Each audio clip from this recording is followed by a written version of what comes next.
Hello friends. आज हम एक टॉपिक डिस्कस करेंगे यहाँ पर फिनेंशियल इमरजेंसी यानी वित्तीय आपात। आजकल ये काफ़ी न्यूज़ में है। तो सबसे पहले देखो हम ये देखेंगे कि ये आखिर न्यूज़ में क्यों है, उसकी वजह क्या है।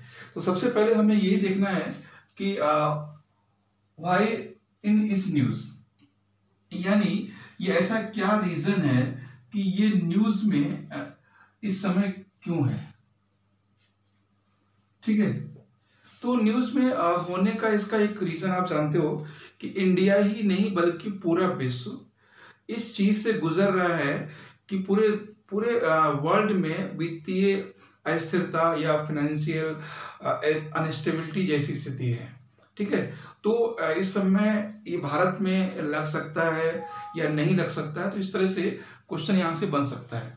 ठीक है, तो सबसे पहले सीधे सीधे हम जानते हैं, इसमें दो चीज़ समझना है कि भारत में, इंडिया में फाइनेंशियल इमरजेंसी कब लगता है, दूसरी बात इसको कौन लगाता है, और तीसरी बात जब फाइनेंशियल इमरजेंसी लगता है उस समय कौन कौन से चेंजेस आते हैं एडमिनिस्ट्रेशन में, रूलिंग सिस्टम में क्या क्या चेंजिंग आते हैं। तो सबसे पहले हम इसमें देखते हैं कि जो इमरजेंसी है, देखो भारत में अगर इमरजेंसी की बात करें इंडिया में, तो इंडिया में 3 टाइप की इमरजेंसी है। ठीक है, अगर हम बात करें इंडियन कॉन्स्टिट्यूशन की, ठीक है, तो इंडियन कॉन्स्टिट्यूशन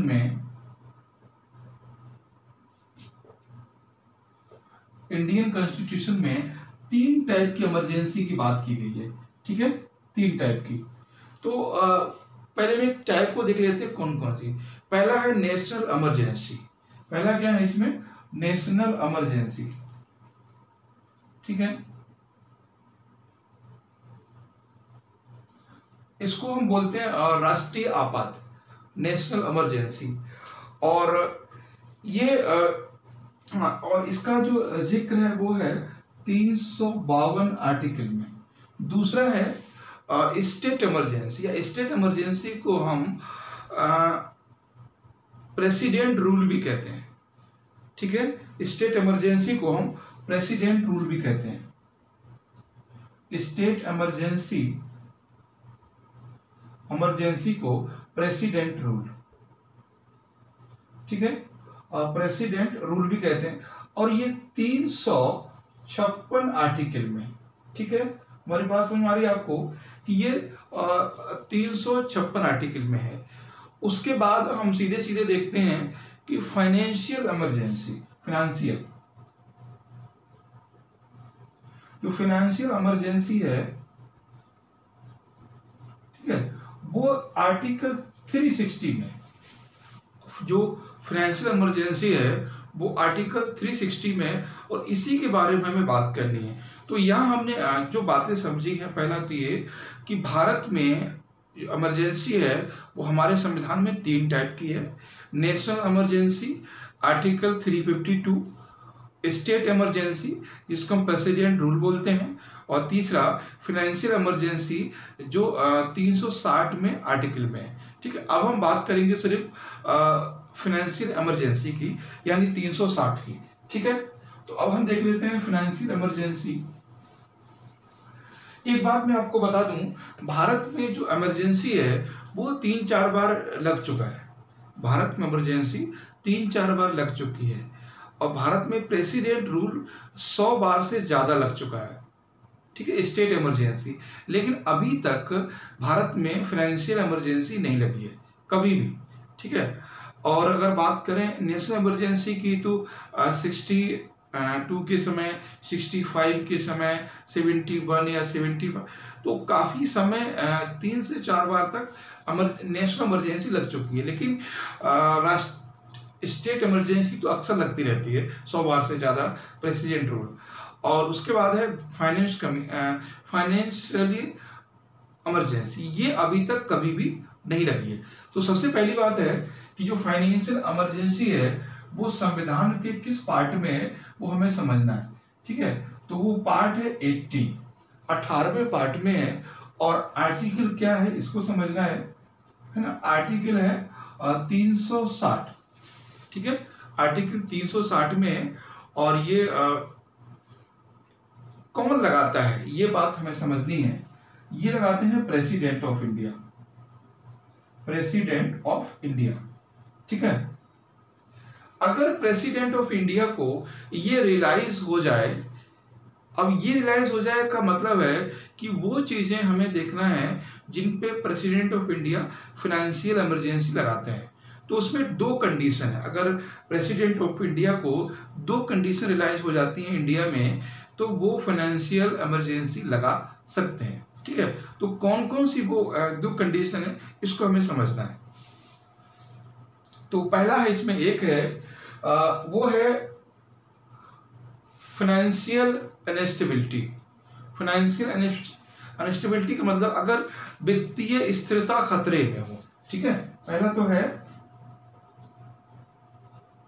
फाइनेंशियल स्टेबिलिटी, ठीक है। अगर वित्तीय स्थिरता सही नहीं है तो। दूसरा है credit of India. Credit of India का मतलब क्या होता है यहाँ पे, क्रेडिट ऑफ इंडिया का मतलब होता है भारत की साख, क्रेडिट ऑफ इंडिया। तो ये तो है कि अगर भारत में वित्तीय अस्थिरता, ठीक है, अगर वित्तीय स्थिरता अगर खतरे में है तो, और दूसरा है भारत की साख खतरे में है, ठीक है। साख आप अभी बताएंगे क्या होता है, इन दोनों में डिफरेंस क्या है, ठीक। तो पहला तो है फाइनेंशियल स्टेबिलिटी, अगर ये खतरे में है तो फाइनेंशियल इमरजेंसी लगती है, और दूसरा क्रेडिट ऑफ इंडिया और भारत की साख खतरे में तो लगती है। अब हमें ये समझना है कि हमें दो बातें समझनी है यहाँ पे, कि पहला तो हम ये समझ गए कि कब कब लगता है। तो प्रेसिडेंट को अगर ये दो बातें रियलाइज होती है तो वो लगा देते हैं। तो फाइनेंशियल स्टेबिलिटी क्या होती है इसको हमें पहले समझना है, उसके बाद क्रेडिट ऑफ इंडिया क्या होता है इसको हमें समझना है, ठीक है। सॉरी, क्रेडिट ऑफ इंडिया क्या होता है समझना है। देखो, फाइनेंशियल स्टेबिलिटी का मतलब होता है कि अगर हमारे पास किसी विपरीत परिस्थिति के लिए मनी नहीं है, परचेजिंग पावर नहीं है, तो हम फाइनेंशियल अनस्टेबिलिटी कहते हैं। जैसे मान लीजिए अभी इस समय हमारे पास कोई इनकम का सोर्स नहीं है, ठीक है। अगर सैलरी भी नहीं मिल पा रही है, हमारे पास फसल भी नहीं है, और भी कोई भी सोर्स नहीं है इनकम का, तो अगर हमारे पास पैसे की कमी हो जाए या हमारी परचेजिंग पावर कम हो जाए तो उसको हम बोलते हैं फाइनेंशियल अनस्टेबिलिटी, यानी वित्तीय स्थिरता का ख़त्म हो जाना, ठीक है। मतलब ये कि अगर हमारे पास जो पैसा है वो इमरजेंसी के लिए ना रहे तो उसको हम बोलते हैं फाइनेंशियल अनस्टेबिलिटी या फाइनेंशियल स्टेबिलिटी का ना होना, ठीक है। ये हो गया वित्तीय स्थिरता का खतरे में होना। दूसरी हम बात करते हैं credit of India.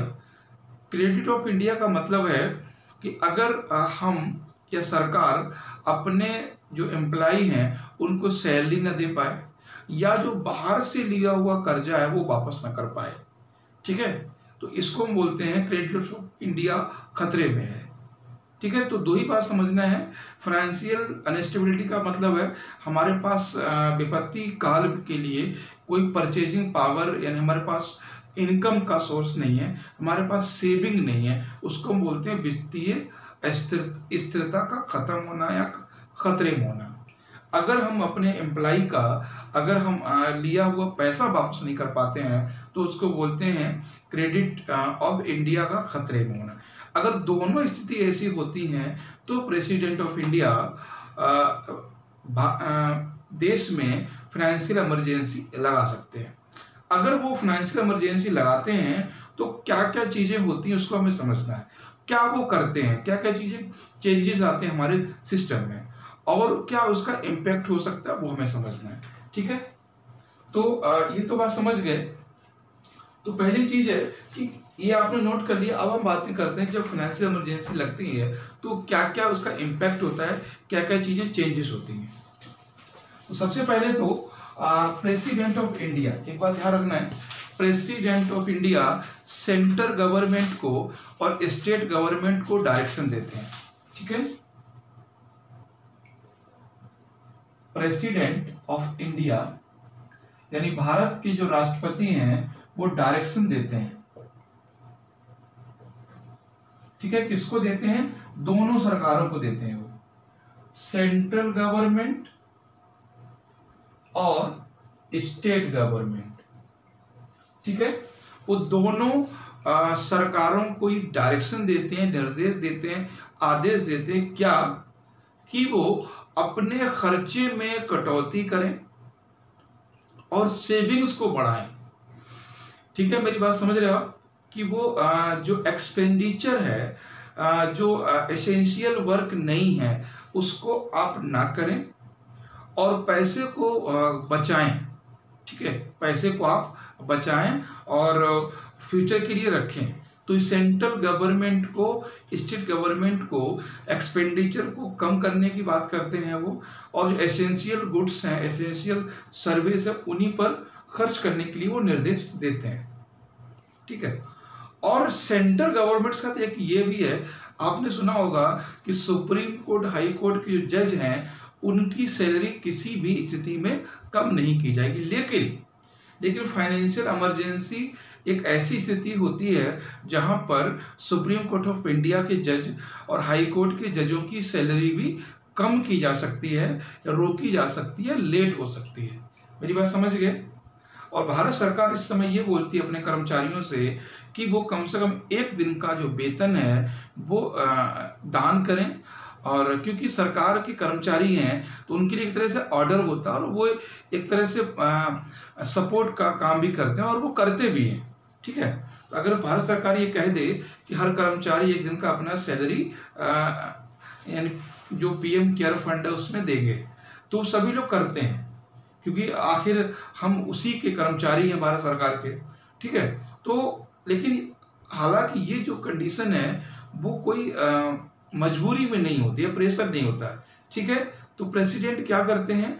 State government को, सेंट्रल गवर्नमेंट को एक्सपेंडिचर को कम करने के लिए बोलते हैं, एसेंशियल जो फंक्शंस हैं उन्हीं पे काम करने के लिए बोलते हैं, और उस सैलरी काटने के लिए बोलते हैं, सैलरी को पैसा इकट्ठा करने के लिए बोलते हैं।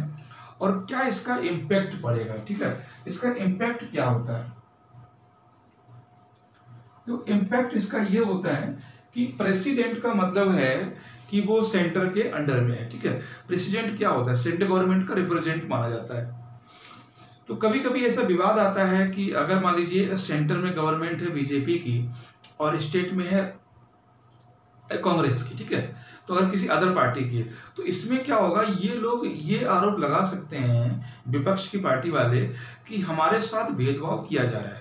तो पहला चीज है कि पॉलिटिकल इश्यू अराइज होता है कि आप अपनी पार्टी की जो स्टेट रूलिंग है उनको आप पैसा ज्यादा दे रहे हो, सपोर्ट ज्यादा कर रहे हो, हमें कम कर रहे हो। और दूसरी बात ये है कि इसमें जो सेंट्रल गवर्नमेंट का है वो होल्ड बढ़ जाता है, सेंट्रल गवर्नमेंट का होल्ड बढ़ जाता है, इससे भी प्रॉब्लम हो सकती है। जो केंद्र के कर्मचारी हैं वो राज्यों के कर्मचारियों पर हावी होते हैं, तो कहीं ना कहीं एक प्रॉब्लम खड़ी होती है, ठीक है। तो प्रभाव इसका जो है, देखो इमरजेंसी का, कोई भी इमरजेंसी हो उसका प्रभाव अच्छा तो नहीं हो सकता।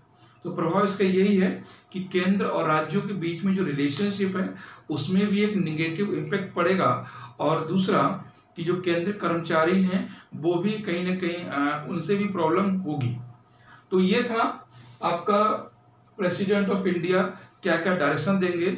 बहुत सारी चीज़ें हैं, बस ये कि आपको मतलब जैसे कहीं सड़क बनवाना है, यूनिवर्सिटी बनवाना है तो उनको भी रोक देना है, एसेंशियल फंक्शन पे काम करना है, ठीक है। इंफ्रास्ट्रक्चर पे कम बनवाना है, कम काम करना है। तो ये तो होता है हमारा वित्तीय आपात। और एक चीज़ मैं और बताऊँ आपको कि वित्तीय आपात जब प्रेसिडेंट ऑफ इंडिया, ठीक है, जब वित्तीय आपात प्रेसिडेंट ऑफ इंडिया जब लाते हैं लगाने के लिए, तो उसको दोनों जो राज्यसभा है, लोकसभा है, उसको पारित करना होता है, ठीक है। मतलब गवर्नमेंट को, लोकसभा को और राज्यसभा को, दोनों को उन्हें पारित करना होता है कि अगर वो नहीं कर पाते हैं किसी वजह से तो कम से कम 2 महीने के अंदर दोनों को पारित करना होता है। अगर वो पारित नहीं करेंगे तो नहीं होगा। देखो इसका साफ साफ रीजन है कि हम किसके लिए लगा रहे हैं, ठीक है, क्योंकि जनता के लिए, जनता के द्वारा शासन है, तो पार्लियामेंट क्या है, जनता है, जनता का प्रतिनिधि है, इसलिए। और उसके बाद है कि उसका कोई टाइम लिमिट नहीं है, एक बात समझना, उसका कोई टाइम फिक्स नहीं है, मतलब ये नहीं है कि ये जो है 6 महीने के लिए होगा या 2 महीने के लिए होगा या 1 महीने के लिए होगा, ऐसा कोई फिक्स नहीं। जब तक प्रेसिडेंट चाहे ये प्रेसिडेंट जो फाइनेंशियल इमरजेंसी है वो लगा रह सकता है, ठीक है। तो ये बातें आपको समझ में आ गई कि फाइनेंशियल इमरजेंसी कब लगता है और कौन लगाता है और क्या क्या प्रोसीजर है, क्या क्या चेंजेस होते हैं और किस तरह से प्रभाव पड़ता है, ठीक है। बाकी हम नेक्स्ट टॉपिक के साथ मिलते हैं। Thank you.